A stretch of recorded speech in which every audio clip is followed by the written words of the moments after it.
бойгариву ҳама зиндагии ман ҳеҷ ягон актёр нест ки нанӯшад, сигор накашад. рӯи дигарам мекушоям ки ҳеҷ гоҳ ва ҳеҷ вақт шумо нашунидед. ана нигоҳ кунед, ҳамин расма ягон кас ба кор намегирад. ҳошимгадо хазинаи ҳошимгадо мана бойгариву ҳама зиндагии ман намоиш тамошо кун. мана бойгариву ман хазинаи ман анамино.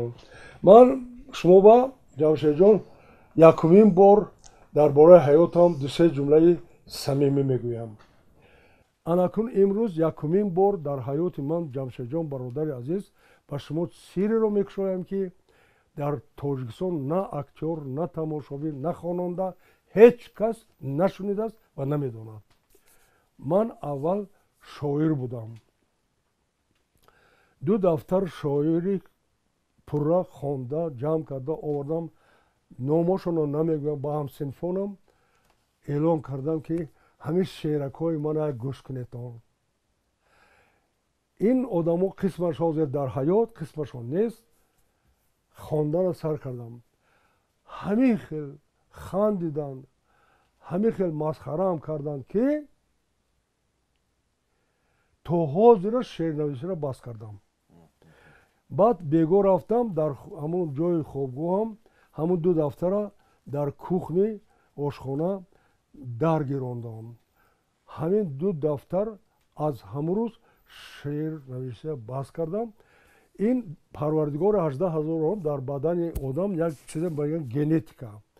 ҳамин як чиз ки бошад ҳамонро бо худо метиҳад, бо ҳамон тараққӣ мекунад. баъди ин омадем актёр шудем. баъди ин як муддате дар театру кино хизмат кардам. дар ин бора ман ҳарф намезанам. дар ин бора дар телевизор дар ҳама ҷо борҳо шунидед ва хондед. ина ҳоҷати такрор лозим нест.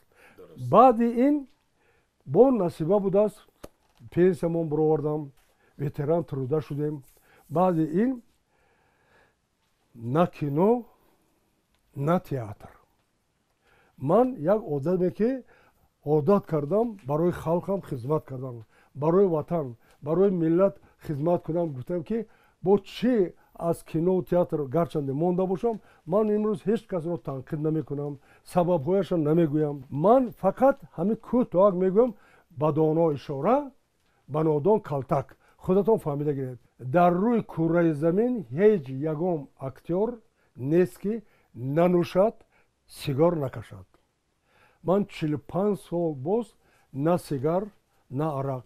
ин ба шахсоне ки мехоҳанд саломатишон нашавад, ин ҷумлаҳои ману ҷамшеда гӯш кунедтон, машқ кунедтон барои саломатӣ.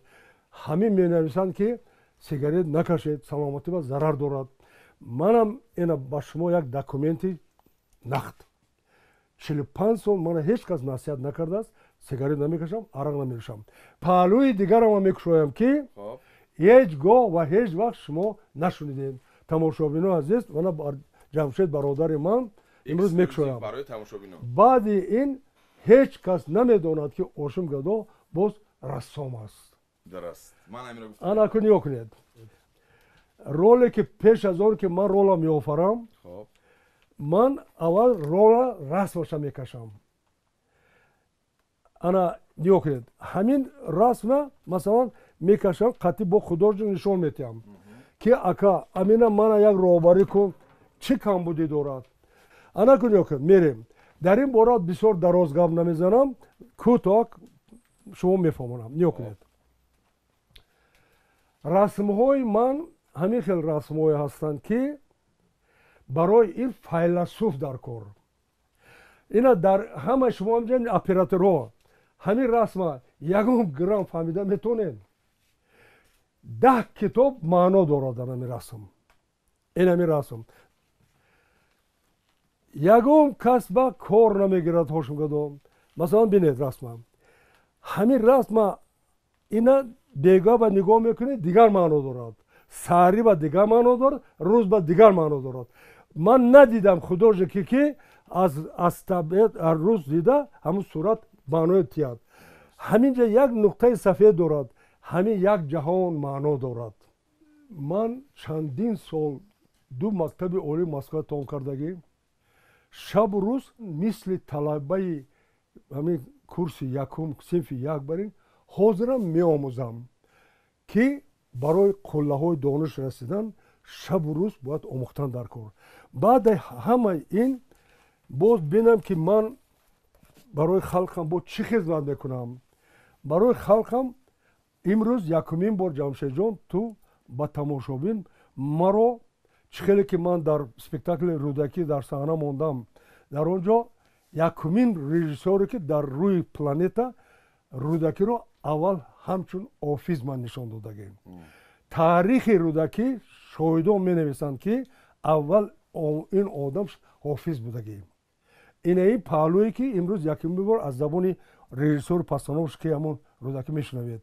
ана ки баъди инҷа шумо ба ман гуфтам ки ҳар як рол барое ки ман вай омӯзам чӣ хел рафта таърихи ролро меомӯзам, чӣ хел суратоша риши бурути вай ман мекобам. ин як паҳлӯи як ошхонаи кории ошим гадом.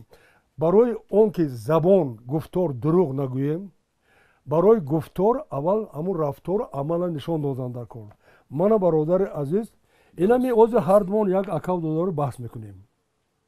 кадом роли ман? роли Садриддин? бале, офарин. падару модар бо раҳмат. актёри беҳтарини советӣ эълон карда шуда ман дар роли Садриддин. дар телевизияи тоҷик ҳоло ягон бор ин гап гуфта нашудааст. ана ҳамин роли Садриддин, ҳамун актриса Калиновская, лучшая актриса года, ман ролҳои ман фақат дар мардуми мо ду рол медонанд: эдиб, сӯҳроб. ман ролҳое дорам ки ҳамин ролҳо дар миқёти советӣ обрӯи тоҷика бардоштагӣ. кадроро бин. ин китоб албатта ба шумо дода мешавад. зани аз диёри дуро. оли гӯш кун. бале, зани аз диёри. ана гӯш кун.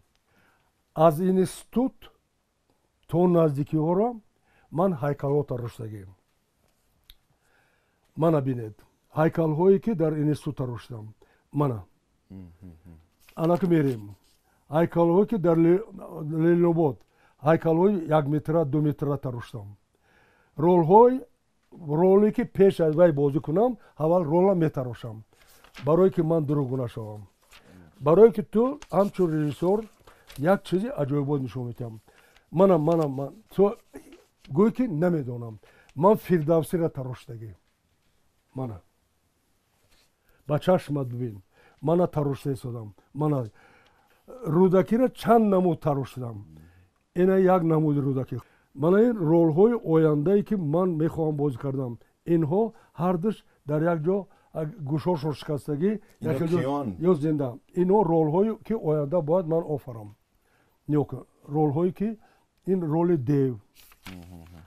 ана ки ҳайкалҳои зури ман ки ҳайкалтарошҳо баҳои баланд додагем. образи Ателла. ана инашахом образи Мефистофел. ин як одами машҳури аврупоае.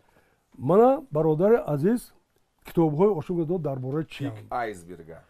якумин бор ҳамин эдиб тахминан 21та унвон ма гирифтагиам. яке аз унвонҳои баланди халқи сер, дуюмаш мана муҳтарам роҳбарамон манба ситораи президент. акнун фаҳмидед ки чаро ман ситораи президент гирифтагиам. арбобам барои ҳамин ролҳо, барои хизматам. мана ин бо мазмуни китобҳом. аин мумкин тиям. номи китобо бин. Титан. Эту книгу, 95-й том «Титан», я посвящаю великому политику 20 и 21 века, спасителю таджикского народа, отцу нации, президенту Республики Таджикистан Эмомали Рахмону с пожеланиями крепкого здоровья и долголетия, исполнения вашей и нашей мечты, строительства Рагунской ГЭС, чтобы в каждом доме таджика было тепло, свет и благополучие. Хошим Гадо. ин китоб ман ба шумо тӯҳфа мекунам. мана паҳлӯи ҳайкалтарошима шумова намедӯз гуфтам. ролҳома пеш аз иҷро кардам. уна камтар маълумот додед. метавонедам камакак маълумот додед? ин чӣ маъно дорад, чӣ мафҳум дорад? актёр, нависанда, шоир ҳама мегӯяд ки ҳамин хел навист ки фаҳмо бошад. на нависанда, актер, режиссер, художник, рассом ҳама ин бояд як чанд гардан, як чанд қадам пеш бояд бошад нисбат ба хонанда. ту вая бояд ба пеш барӣ, ба тараққиёт барӣ. Ба русӣ ина мегӯяд ки совершенство. Ана ин расма алоҳида бо бигирам.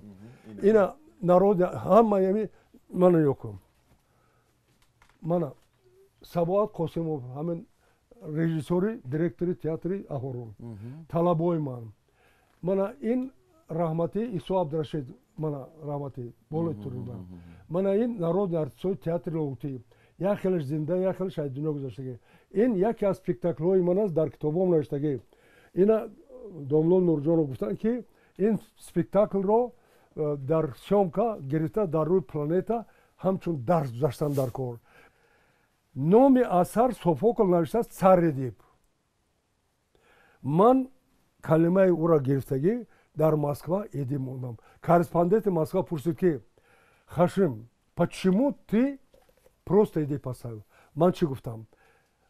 Он же тоже человек. ҳамин критик ҳамин хел дар бораи ман мақолаш ва гапе навиштааст ки ман ба вай қоил шудам. Хашим номер Сечкин дар китобом навиштаги мақолаш. Независимо от того, что ты слово цар убрал, но ты все равно на сцене был цар.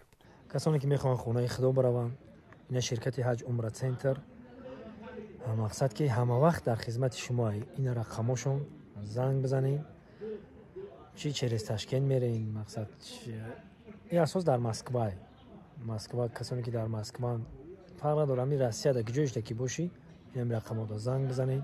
ина ватсапшон фаъолай. пешниҳод мекунем ширкати ҳаҷ умра центра бениҳоят ҷойҳои тарихиро мебара шумода нишон мета. хеле касоне ки диданд медонанд, дар ҳамин канали мо ҳаст ва ютуб канал ҳам доранд. ин ютуб каналашон ҳам мемонем, бидорен тамошо кунен, дидан кунен ва дар ватсапшон бинависен. ҳама намуд шароитҳоро ба шумо мефаҳмонанд ва шуморо номнавис мекунанд. албатта бурда хонаи худоро зиёрат карда соҳу саломат гардонда меоранд. худо нигаҳбонтон.